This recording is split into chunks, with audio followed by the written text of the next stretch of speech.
fruit de la douleur.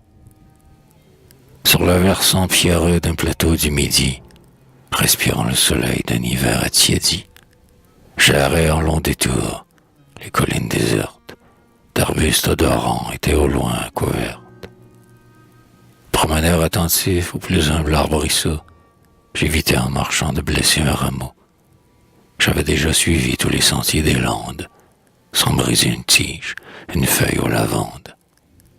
Aussi de leur bouquet intact et respecté, nul parfum ne montait dans l'air, à mes côtés.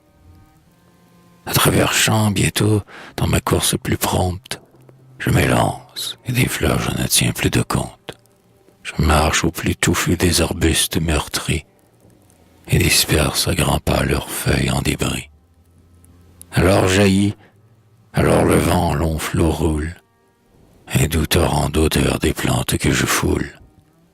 Et plus mon pied rapide, au penchant du coteau, un coup précipité frappe comme un fléau, plus j'écrase à pas lourd, feuilles, rameaux et tiges, plus le sang des parfums rapidement voltige, et plus épais, dans l'air que j'entraîne en courant, s'amasse et monte au loin un nuage odorant.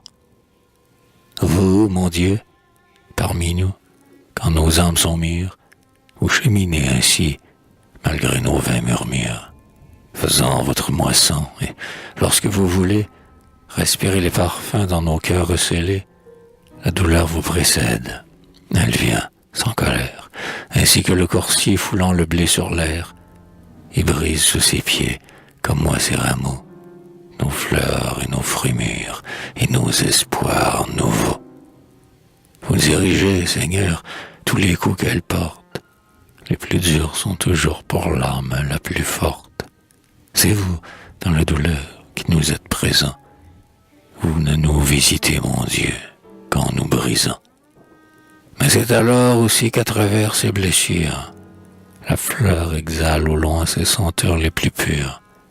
Alors, mon Dieu, le cœur brisé par le chagrin, vous livre ses vertus comme l'épi son grain, et met l'odeur enfuie de ses veines subtiles, qui dormaient jusque-là dans la plante inutile.